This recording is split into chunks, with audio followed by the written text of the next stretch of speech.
Hey guys, how you doing today? Welcome to another episode of Leadership Podcast with me, Stephen Akita. And today I have a man that has become all of us doctor, right?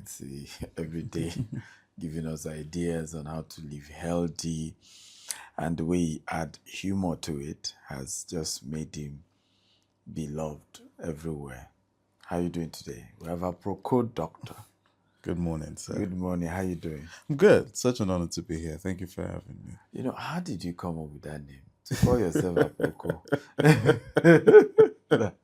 That indeed, I'm a doctor that is all up in your business. Yeah, I think it was more serendipity. Yeah, Okay. we were trying to look for something that was going to catch the attentions of our Nigerians because health was not something that was on front, right, and center. You know, health was something you thought about when you were ill, Exactly. not when you are fine, And you are scared of the conversation of health. Most people just avoided Yeah. health, and we needed its front, right, and center. Nice. And so one of the things we had to fix was the name, which was how do we catch the attention? So we had to put two things that were never in the same box before. Wow. Doctor and Amebo. It was supposed to be Amebo Doctor, but Okay. then after a while we then realized that Amebo was a woman's name. Okay. You know, Really? yeah, that just talked too much. So we're like, let's just make it as gender neutral as possible. Okay. APROKO.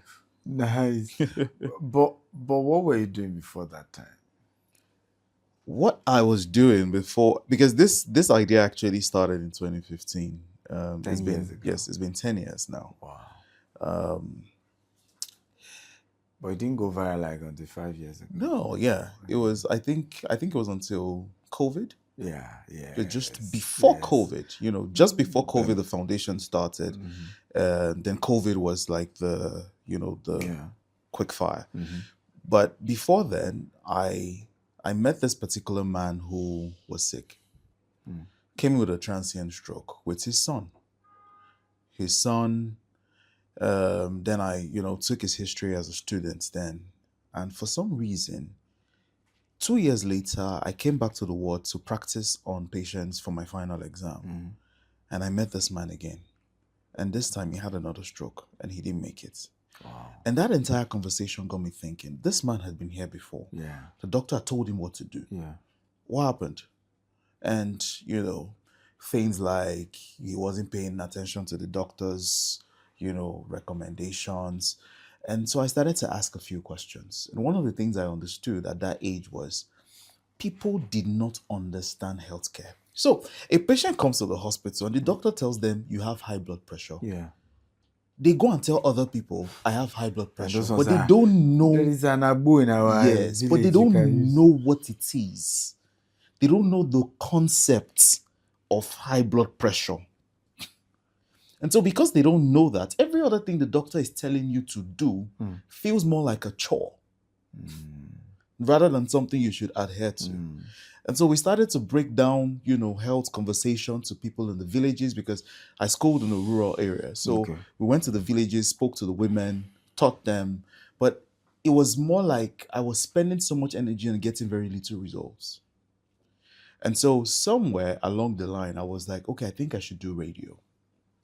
Okay. I applied to 2 radio stations in Anambra State. Wow. And they said, we don't think your voice is good enough for radio. Or we don't Jesus. think... Yeah. Granted, I wouldn't have hired me then, But this was me knowing that we needed the conversation to grow bigger at that particular time. So they said, don't worry, next time, right? Wow. But that was the advent of, digital media, social media. And I was like, okay, I could start with social media. I didn't even start with videos. I started with images because I had learned some graphic designing somewhere in school. Okay. So even as a medical student, so I could do some graphic designing and I was using that to spread, the messages. Nice. But nobody was paying attention. I mean, so I know him. So, Wow. But one day something happened and I told a story about it and it went viral. Wow. And that's when it set off something in my head. It was, people love stories. They do. They do. So I realized that I'm putting the cart before the horse. I'm putting information before the gist. and nobody was And paying Nigerians attention. love gist die. And Hey. we think it's just Nigerians. Humans generally. No, we but our love own gist. is a bit. So Nigerians love gist. Yeah. You know, our own is a bit on the high side. is it? So there are different parts of the human mind. Yes. There's the logical mind. Yeah. And then there's the emotional mind. Yeah. Right? Stories excite the emotions and Yes, not it logic. does. It does. We remember things that give us emotions, not logic. As a matter of fact, in this over-communicated world that we live in today, the human mind almost has capacity for 7 things that they are interested in. Wow. Ask many Christians. Give me the 10 commandments. They've been going to church. And they can't decide. They can't. Most likely they'll just give you 6 or 7 and that's it. Because no matter how much you flood the mind with, it can only retain certain parts of the information. It's just a weakness that we have. Wow. So except you're like interested in that topic that you go back over and over again, you're able to retain more. Yeah. But because we're bombarded with so much information, one of the ways to pass through that is to use stories. Because when you use stories, it excites the emotions. The emotions people tend to retain more of what they're emotionally excited about. That's why it looks like gist works. You can remember a gist from 5 years ago, but will hardly remember the lines from the book you've read. So, yes, it's a Nigerian thing, but it's more a human thing. It's a human so thing. it's just us using that way to now educate Nigerians. Because before now, part of me would have just complained. People are not interested in education. They are not interested in this. But yes, it's a problem. But there's also a back road to solving that problem, which is, using gist. So before APROKO Doctor, that was more how we now started to use stories. We now brought in characters. And I was working in 3 hospitals at that time. I was doing Iyani-Solo, First Stack, and Victoria Island, all at the same time. One man? Yes. All at the same Why time. were you doing that? First off, for the money. Yes. First off, I needed a lot of money. And I needed money to, write my exams to leave the country. One salary was not good enough for that. At the same time, first son, you're partly responsible. If you come from the kind of background that I do, you're partly responsible for from the Igbo tribe. Yes, I am. What state? Imo State. Imo, okay. Yeah. So you're responsible for your parents. They've invested in your education. Now is the time to pay them back. Demands are coming in and all that. You also have the plans for your life. So it was, what can I do? The natural instinct is, increase the amount of work you do. Wow.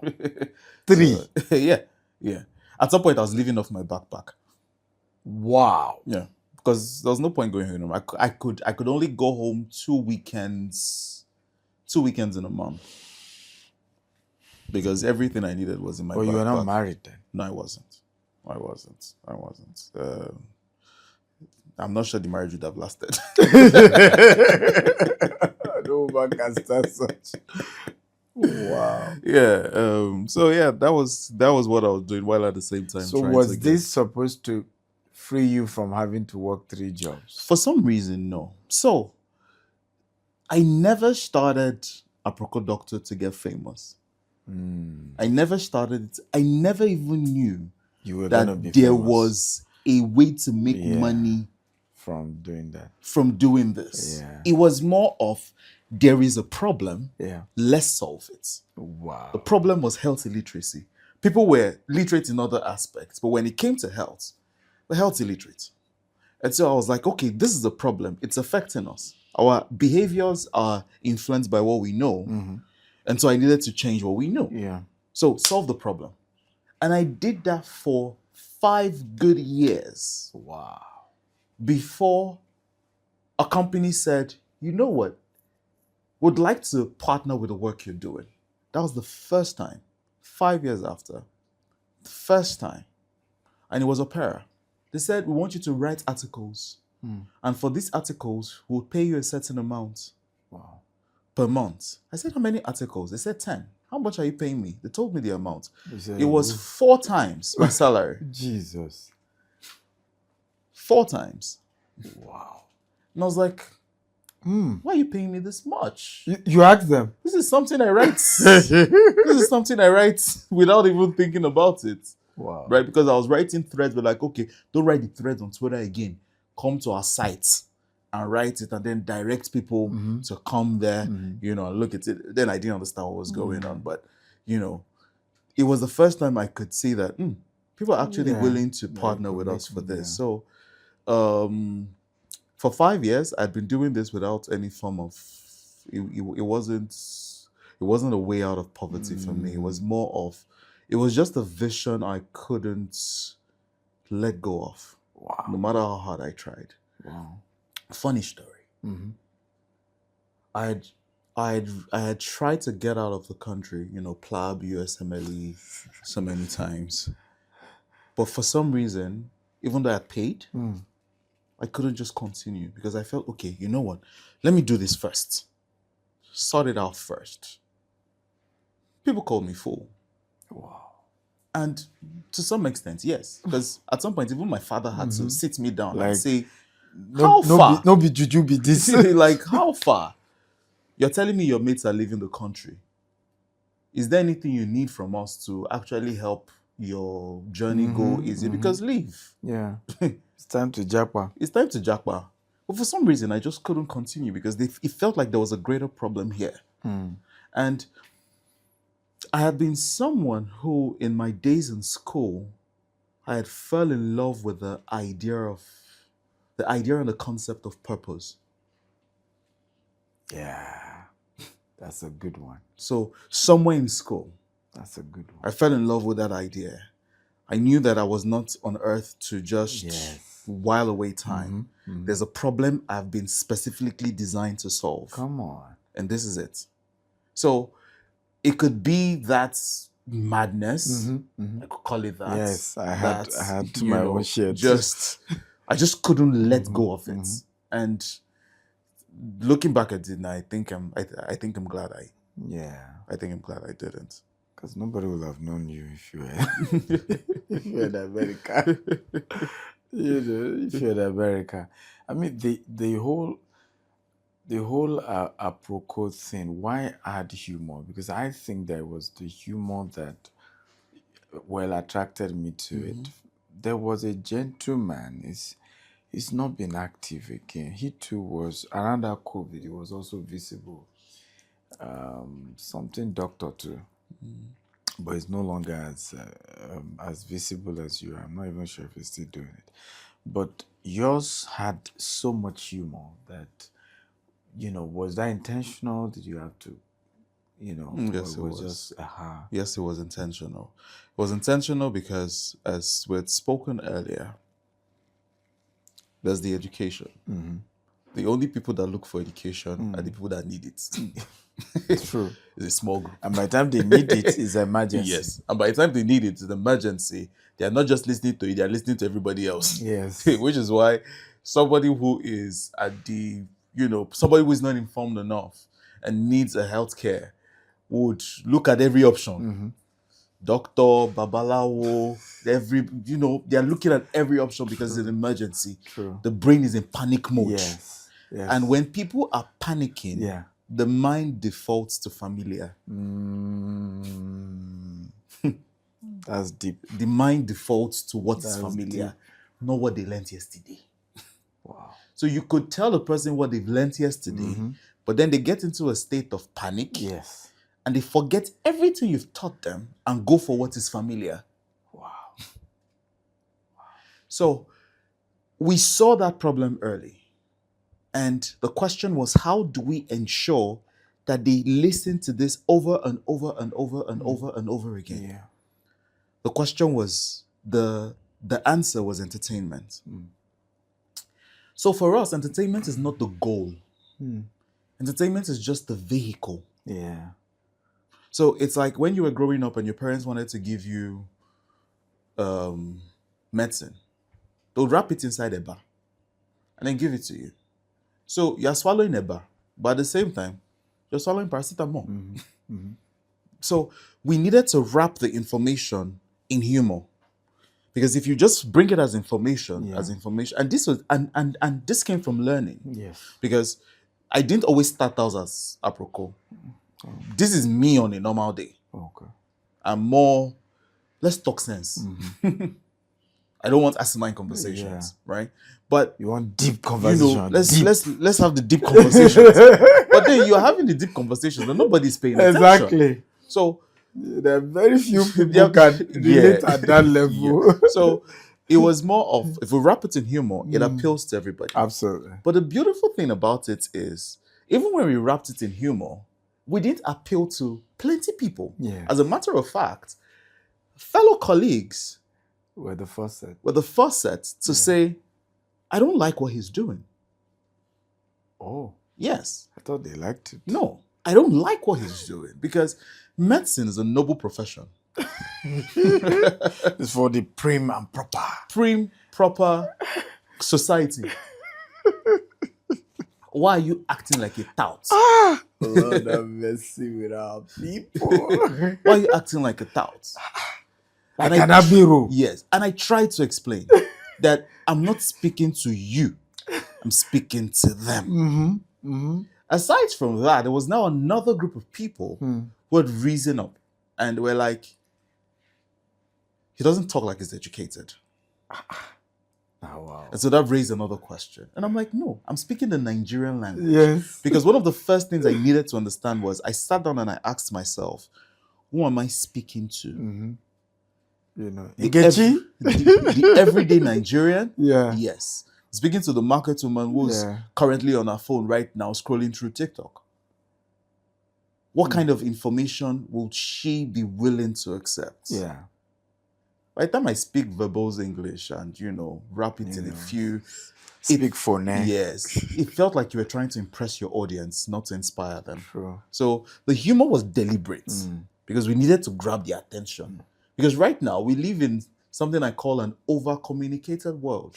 Wow. There is so much information. Too much. Than you can ever consume in your life. Yeah. Currently. It's too much. So how do you break through the noise and get them to actually listen to you? I had to be relatable. So I had to speak the way Nigerians speak. Yes. I had to talk the way they talk. I had to sound like them. If they don't see you as their friend, they don't trust you. Yeah. So, yes, doctor. But then people lie to doctors. So, yeah, humor deliberates. It was meant as a vehicle to, wrap the information across. I mean, when I look at how Nigerians, in my own opinion, and it's human as well, but our context is Nigeria for now. It's like they condemn you, then they praise you, you become some sort of hero of some sort, and then they pull you down. Because suddenly for them it's like, it be like say, don't be proud. You don't be, okay, we'll show you that we made him. Yeah.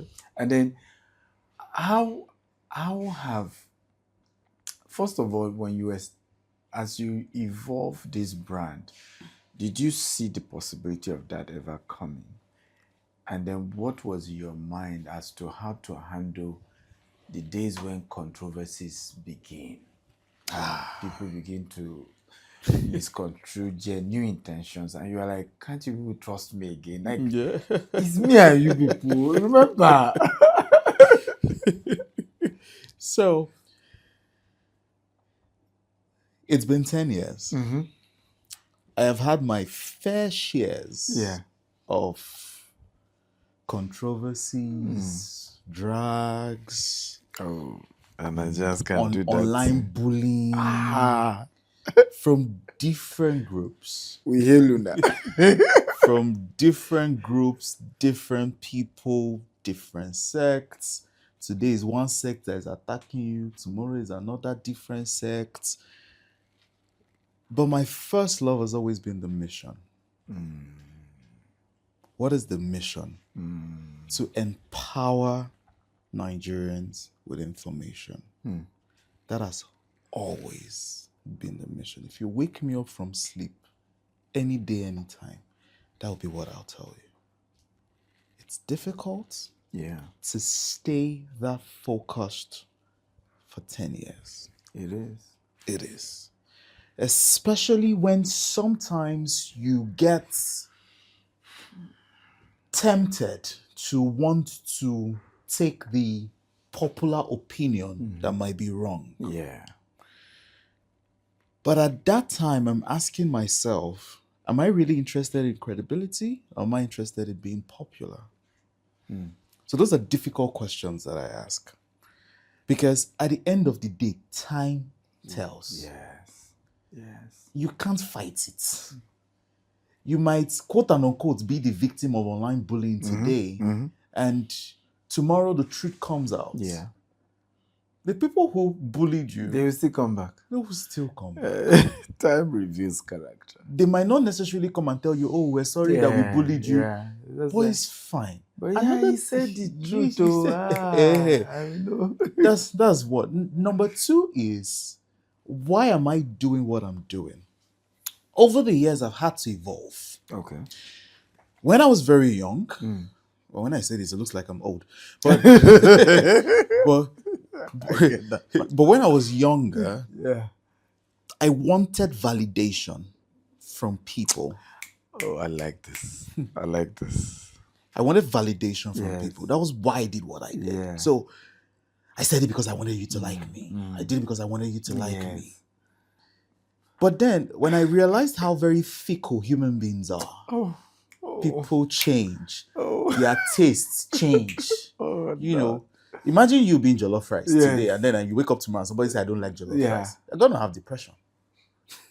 But if the focus is sustenance, whether or not you like jollof rice, you will find a way to eat it. So the moment I realized, okay, hinge your anchor on a purpose, on something that's very important, Yeah. and that doesn't change. True. So will I continue to empower Nigerians at every stage of my life? Yes, I will.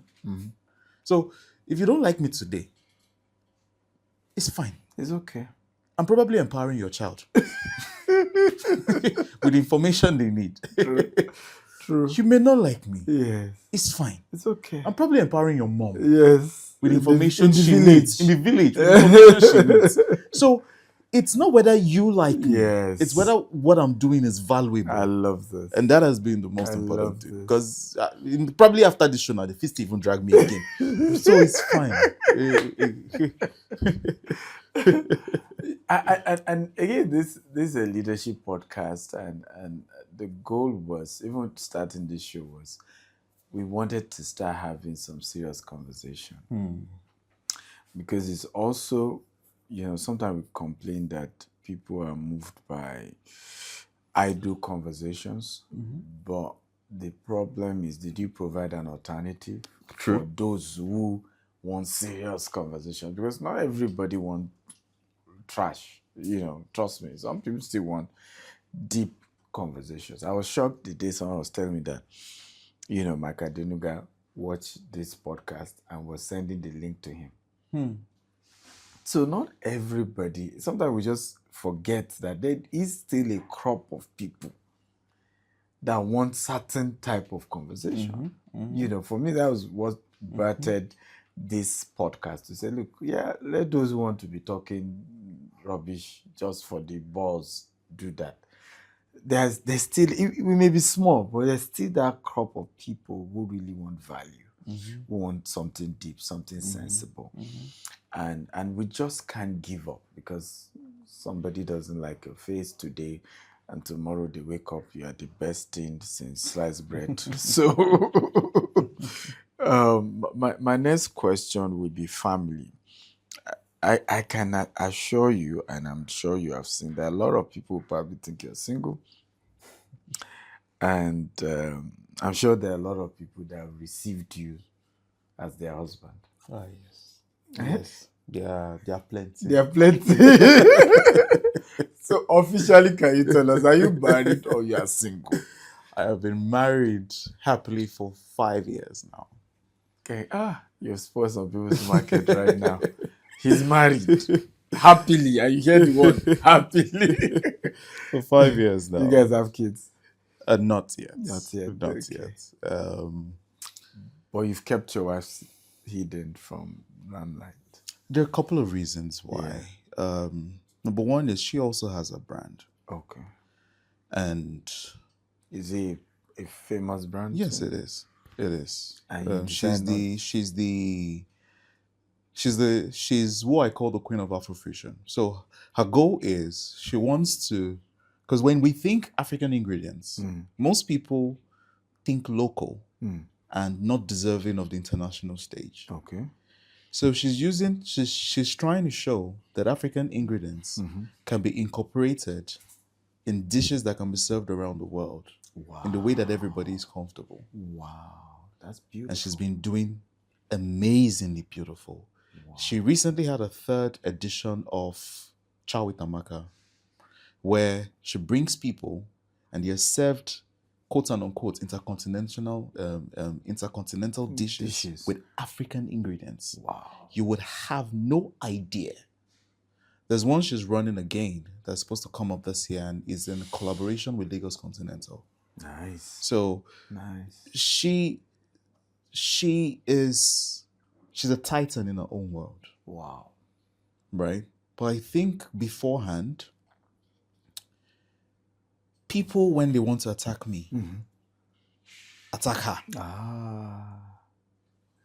So I'm like, you know what? People do that. Yeah. People can be petty. So people that want to attack you, because they know I've tried to get his attention, and he's looking like he's not paying him. A strong guy he be. He's not paying him. Yes. Attack his wife. Oh Lord. Because they feel like they can get a reaction off you that way. So I'm like, you know what? Build your brand. I'll support you the best way I can. Yeah. Right? But just so that they don't use you as armor. True. Because sometimes if they want to destabilize you also, they can attack me in front of you. True. So there are people who know that, these two are married. Yeah. But when it comes to every 2 market days, you are seeing 2 of us kissing on social media. No, it's not really something. It's not really something I want to put out there. True. Because it's almost like giving. Not everybody who follows you is friend. True. You know, you have to really differentiate who's family, who are your people. True. So most times, like, if it doesn't need to be public, it doesn't need to be public. So, but over time, have you thought of this 50 years from now? Yes, I have. So, children comes in, grandchildren comes in, and the best way to look at your brand is to look at because that's probably one of the oldest brands we can relate to. Either the GO, in the medical field, right? So their children, their grandchildren, and you are still known all over. Well, that time will come. But what we've even started doing is training other health professionals to become better storytellers. Okay. So you pull out.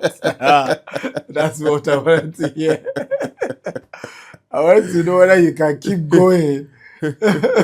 I mean, even the human body has limited capacity for the amount of but pastors have no choice. They've been preaching 50 years. But they've trained other people.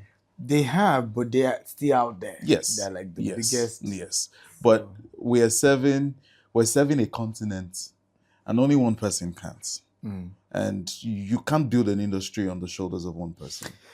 We do. I'm just giving you that same context. The context is yes, there are other people, but you'll be like the pioneers. There are other pastors, there are other churches. There's Adeboye, right? Who is sitting at the apex. So, APROKO doctor at the apex. I would. That's why I asked you whether you've thought of this 50 years down the line. No, because I don't know. I've been asking myself this question. How long what will the world look like 50 years from now? To be honest, none of us know. We can speculate. Yeah. We can speculate, but nobody saw COVID. Nobody saw COVID. COVID. It's probably one careless statement from somebody somewhere Yeah. that changes the entire trajectory of the world. And all your projections and speculations True. go down the drain. True. So we can prepare, right? But I know that 50 years from now, we'll be dealing with different problems that we're dealing with now. Robotics. Yes. AI. Probably people would prefer AI APROKO doctor than. I mean, there are even real people using human my APROKO using doctor. using my face Yes. with AI To create content. to create content and mislead other people. Wow. Yeah. And they're selling That's medications terrible. to these people on Facebook. That's terrible. Yes, they are doing that. Terrible. Terrible. Like, I wake up every morning and they're like, yeah, there's another one out. Oh Lord. And Do there you wa- do disclaimer? Do you we try do, legal but actions? so most of How the faces many? even selling are faceless people, right? So who And you want to? by the time you shut one down, like 3 have risen. Jesus. And at some point, while I was complaining, someone told me, said, that's the price you pay for influence. Said they're not using it, they're not using any other person's face because they know that is not convincing enough. Yes. There are people that know APROKO. Yes. So once you use if not APROKO's APROKO, face, we believe. once you use APROKO's face, there are people who use other people like, Cyril Ronaldo, just create some AI, small thing, but they know that they can't grow bigger than that. They just need to swindle a few people. Yeah. Right?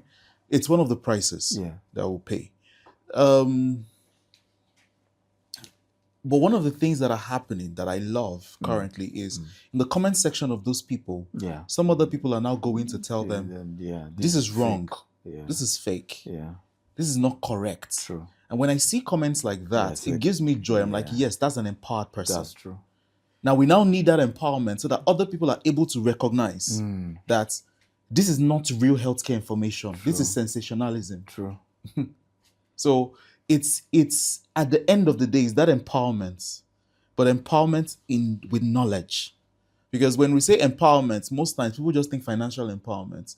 But if you have all the finance, but you don't have all the, you don't have the information, it will go down the drain. And I'm sure you're very well aware. You've seen people who have a lot of money, or they came by a lot of money, information, you lose it all. Yeah, lost it all. For you, what's the future of medical doctors in Nigeria? Everybody's japping. We were told about shortage of doctors. What can be done about this? I'd say it's a problem that requires all the different arms to come together. So there's the private sector, right? And whether we like it or not, the private sector still has a role to play in our medical advancement as a country. Yeah. There's government, right? And then there's the doctors themselves. Yeah. We need to, first of all, on the part of the government, send a clear message that health is priority. Health is priority. Yes. Because before we say health is wealth, health is first life. Yeah. True. If you don't take care of the health and people die, who then will you govern? That's one. We need more money into the healthcare sector. Because since 2001, when we made the Abuja Declaration, Nigeria and other African countries came together and said, we're doing the Abuja Declaration. We'll put 15% of our budget into healthcare. Nothing has been done. We've not gotten to that number. Because our spending habits show where our priorities lie. True. Health has to be priority. Health can no longer be treated as something that's humanitarian. It has to be profitable. It has to be profitable. Yes. For some reason, you have to make it profitable. Or else you're not even going to attract investment into the healthcare space. What's the minimum salary you think? If doctors start receiving Nigeria, they will stay in Nigeria? To be honest, there's no number, right? But give a range. If I were to give a range,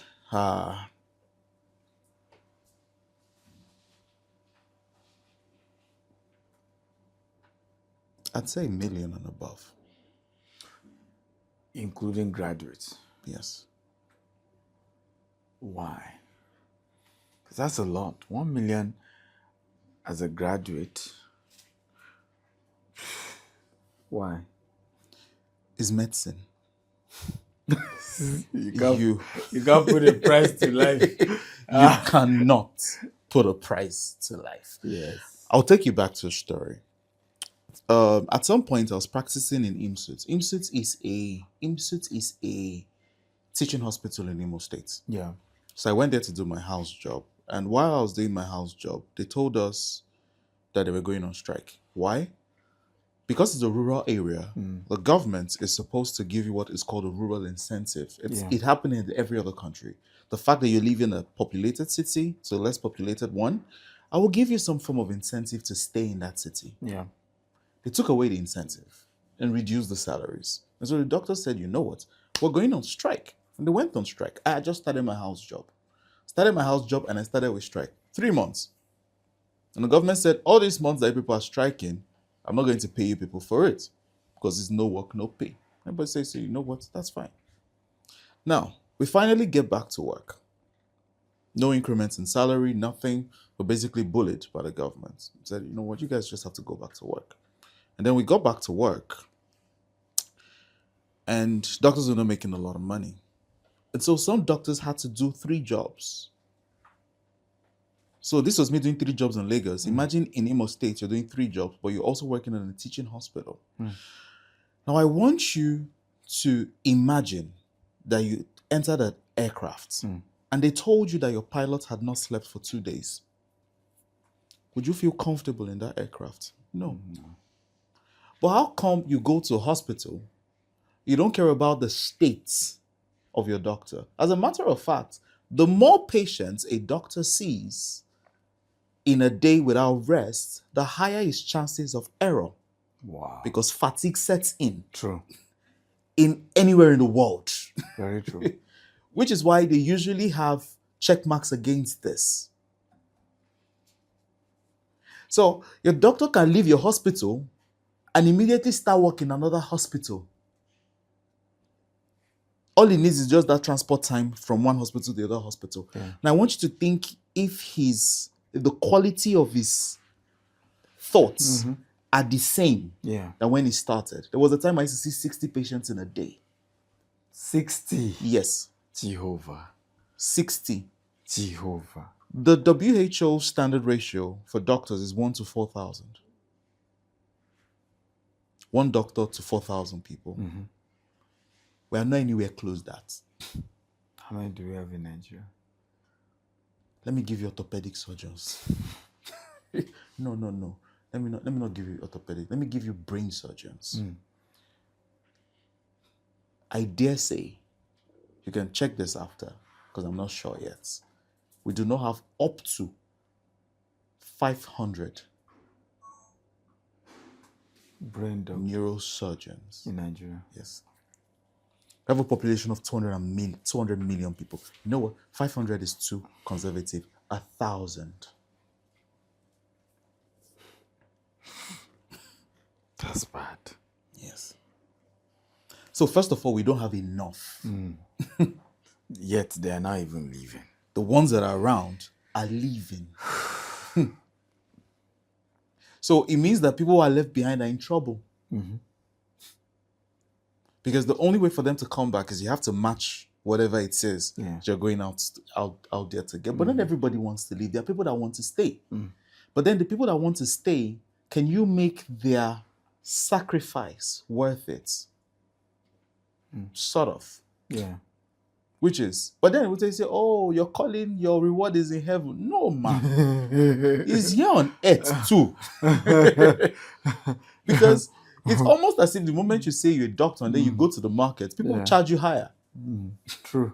They charge you higher. True. But then they come to your hospital and for some reason they just expect. So the reason I'm saying that is because you need, the same way nobody asks how much should pilots be paid. Yeah. You just know a pilot is paid well Even if to live comfortably. But then you now have people who are in charge of you. A simple change in a number can be the difference between life and death. And so at every point, you need the doctor's mental acumen Yeah. to be sharp. It means overloading it becomes a problem. True. True. So we need to be paid well in order to give the best. Or else, if you go to a doctor who is already tired, Yeah. the chances that there are errors are high. What is the way forward? We cannot churn out enough doctors in the meantime, right? That gap will still remain. But then there's technology.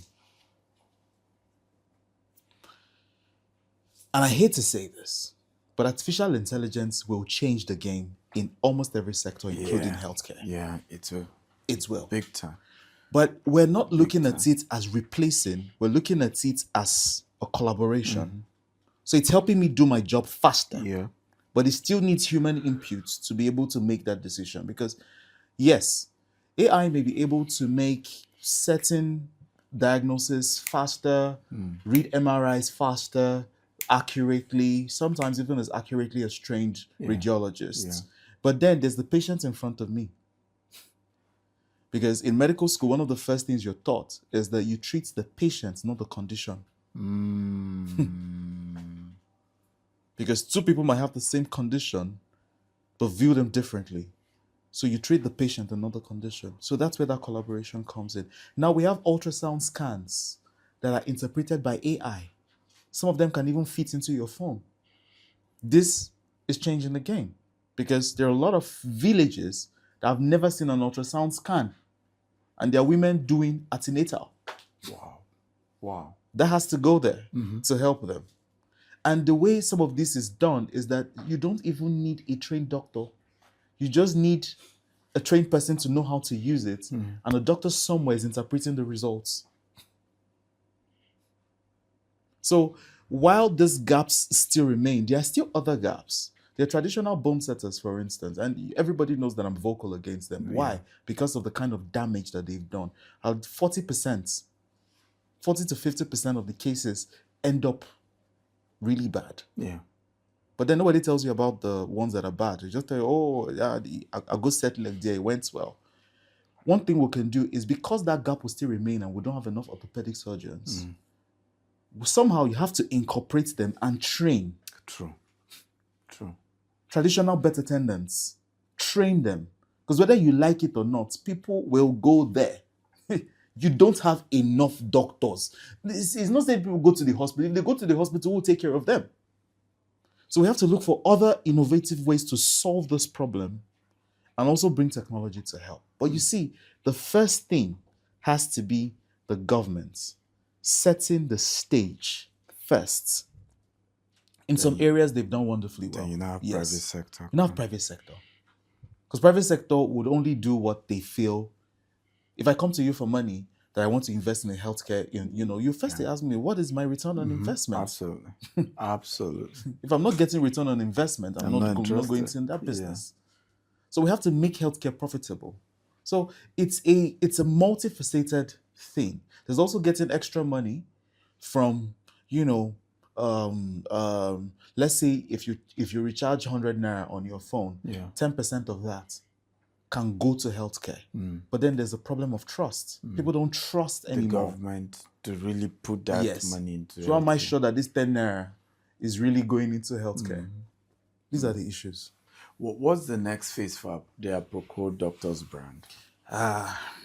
The next phase is moving from a personnel-led platform to a channel. Yeah. Where there are other voices. Nice. I like that. Because, like I said, an industry is not built on the shoulders of one person.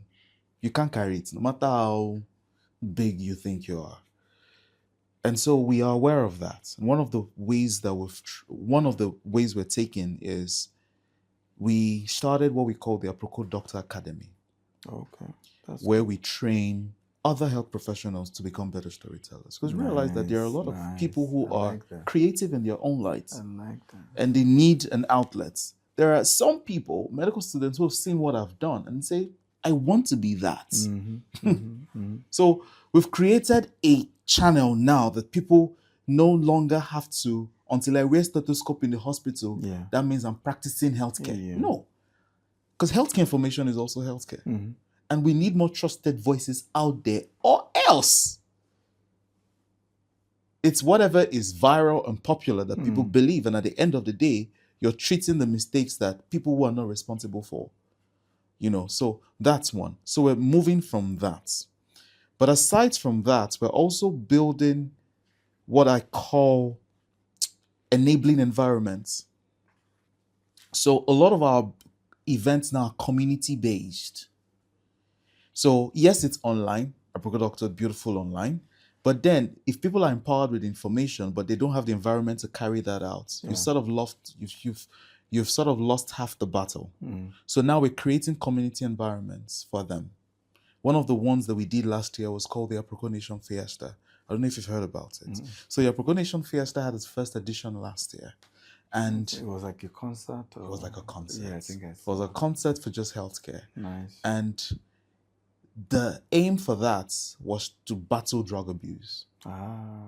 Because so original yes, vendors, manufacturers are able to exhibit. Yes, that's good. But it was drug abuse. Okay. And drug abuse in the sense that when you say party amongst young people, Igbo is inside. If there's no Igbo, there's Rofinol. If there's no Rofinol, somebody are giving you balloon. You might live in your own bubble and just assume that these things are not happening. But go out there. There are young people who are addicted to drugs at a very young age. Jesus. Jesus. These are the leaders of tomorrow. Jesus.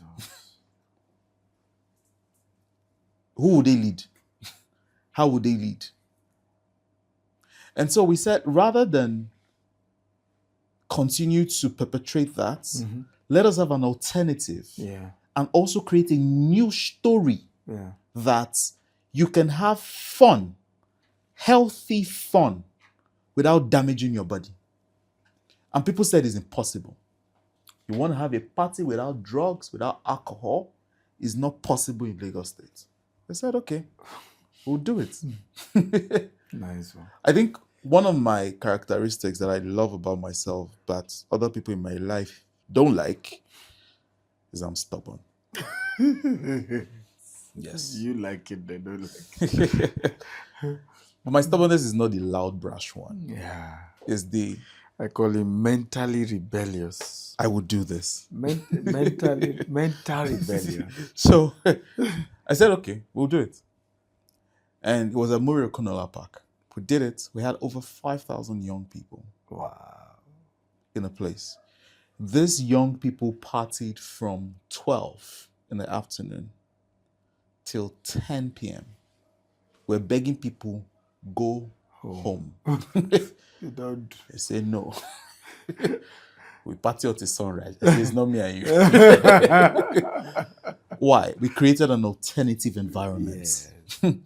Most times we're complaining, but we're not creating alternatives. That's my argument. We're not creating alternatives. So community-based events are something. Because yes, we live in a world that technology is uniting us all. But then are we really connected to people? Someone said, if you want to know who your friend is, it was a tweet I saw. I said, delete your social media posts. Delete your social media accounts and find out if you still stay in touch with that person. Because sometimes, just because I see your posts makes me think I'm close to you, but I'm not. True. Have I called you? True. How far? True. How are you? True. What's going on? Or is that, I see he's in Caribbean now. Exactly. And then you think that you're close to that person. Yeah, right. And then the person too uploads. So we still, one thing that would never go out of fashion is human interconnectedness. Yes, we want that. We need it. Aside from that, we're also building solutions. One of the things that we've built is our doc. Okay. Because we realized, okay, yes, there's a gap. How can we use technology to fill that in? And so we created a WhatsApp chatbot that people who want answers to healthcare questions can get it, and it's powered by AI. But the beautiful thing is we're solving for AI equity, because when we say AI, who's training the AI? Definitely not us. Yeah, that's my argument. Exactly. Too. So what we're building That's with my our argument. doc, is that we're building a chatbot that is learning from the Nigerian and That's African it. That's audience. the way it should be. So if I say, because usually the African skin, dermatological conditions on the African skin is different. It is. So if you've trained an AI on other skins and you bring it here, it will make mistakes. Absolutely. Absolutely. So we're training with our data. Yeah. We're using it to help doctors make easier diagnosis. That's good. That's People are getting access to healthcare. People will never get enough doctors in this short period. But in the meantime, that market woman on the streets can bring out her phone, chat with Nora. Oh, she can't type, but she can send voice notes in her local language. Our doc will respond to her. Nice. So that is the future. So just like I said earlier, the future is the mission has always been empowerment. Nice. For healthcare. And that's one of the reasons why since I started, I haven't done anything else. It's been healthcare for me. There have been temptations to do other things. We've made films. 3 films. Nice. Actually. On healthcare. All healthcare. That's good. That's good. Because I can keep complaining and saying, we don't make movies on healthcare. Okay. Do Go it. and do it. And in doing it, I'm realizing that it's hard. Shooting films is hard. I've been trying to do one for like 2 years now. No, it's hard. I have the script. Wait. Shooting films is hard. Well, we're out of time, but finally, this has been viral. GMO, no GMO. I wanted to ask, first of all, were you paid to promote GMO in Nigeria? No, I wasn't. Okay. I was never paid by any company, body, individual, states, representative, whatever. Of any NGO. Government, anywhere in the world. Anybody who has evidence should come and present it. One thing I know is I would not be distracted by, speculation. Yeah. Speculations remain what they are. Speculations. Like I said, my mission has always been empowerment. There's been a lot of conversation about it. Let us talk about it. And yeah.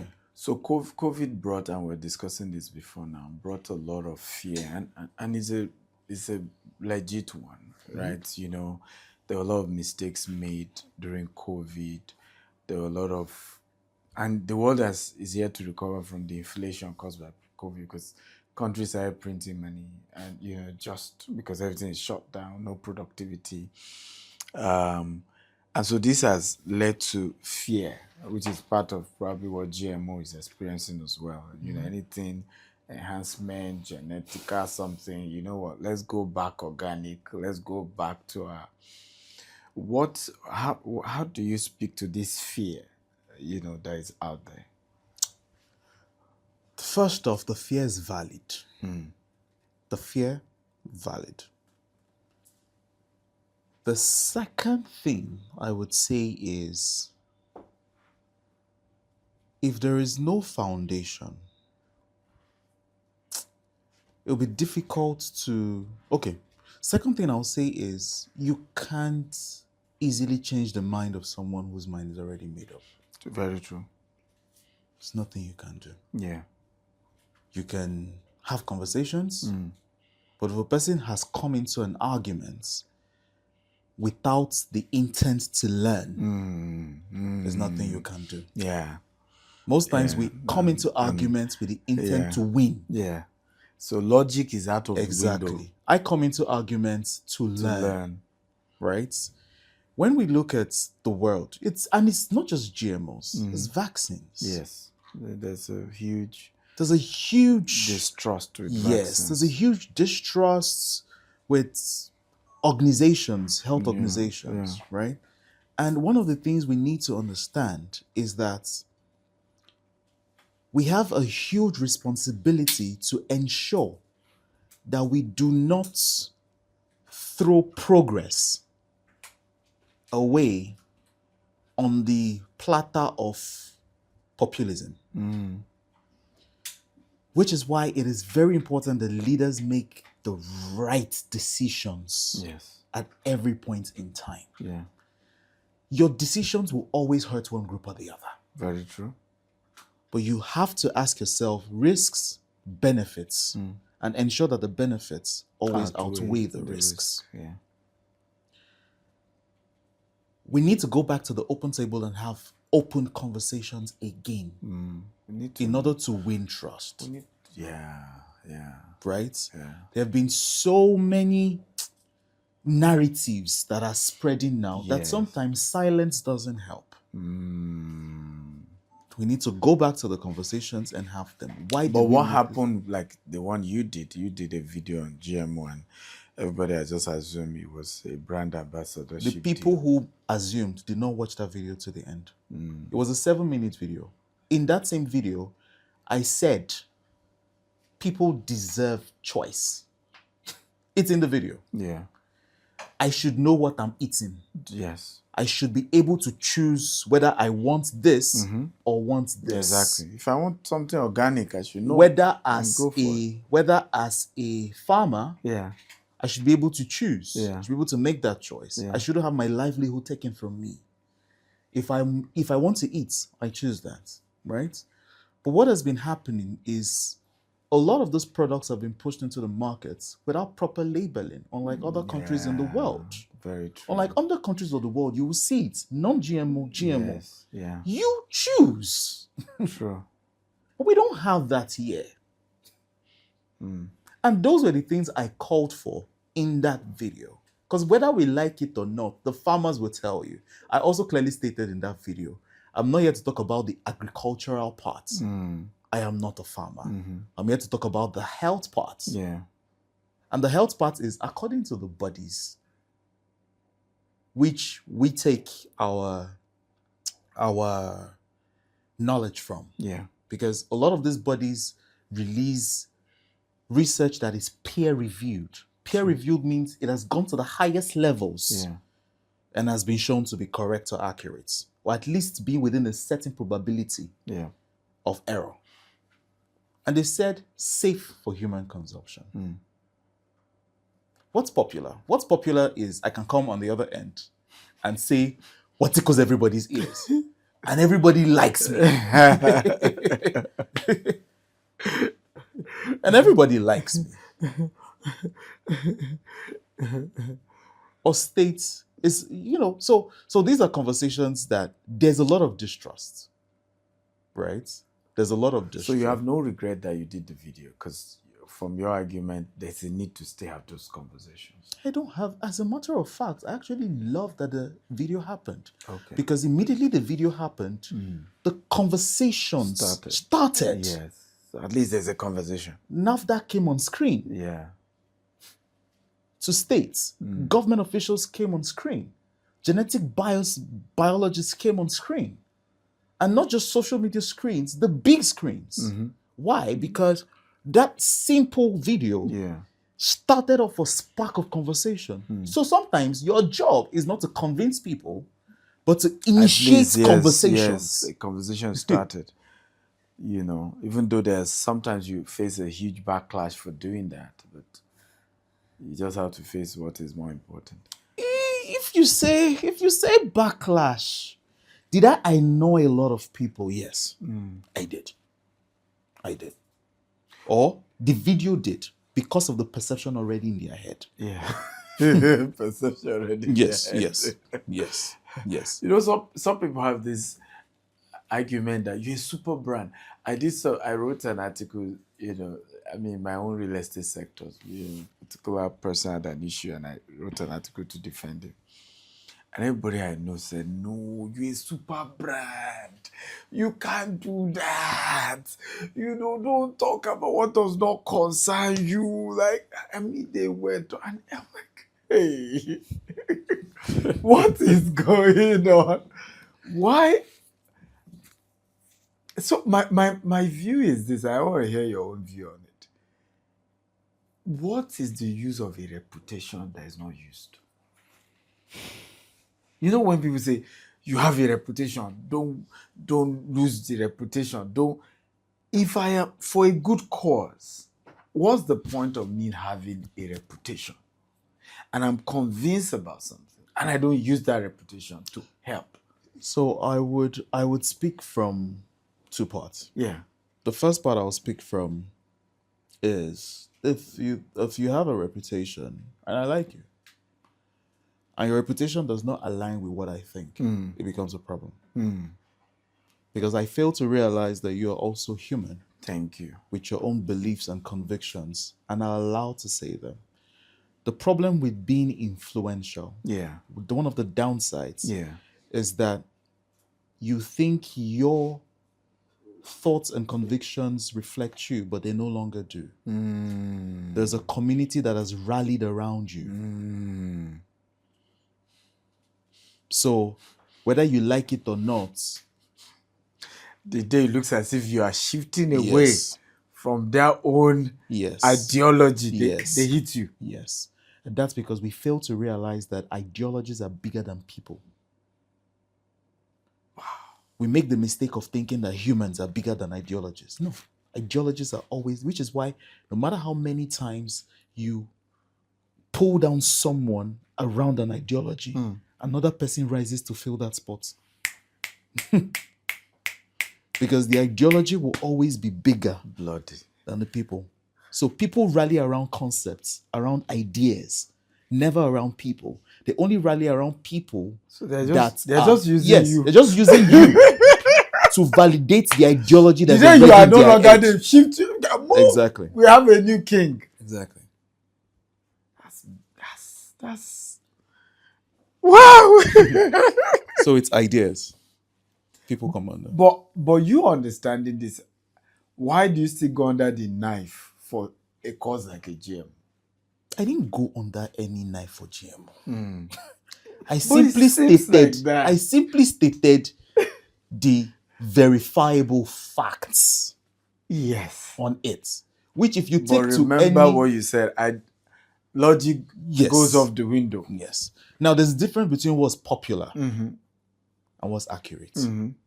Something might be popular but not accurate. And guess what happened? Everybody who, quote and unquote, used that wave to ride the trend. Yeah. Where are their thoughts now? Let me tell you why it's never about people. NAFDAC DJ came out and said, it's safe. And people said she was a fake professor. Can you imagine? I mean, this is a woman who has decades.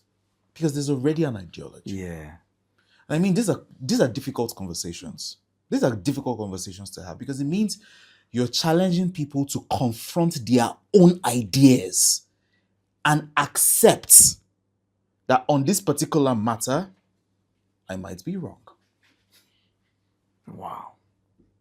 So you're not battling logic at all. You're battling emotions. Yeah. You're battling identities. So there were people who immediately saw that right. They were like, let's ride it. Let's take the popular route. There's the popular route and there's the unpopular one.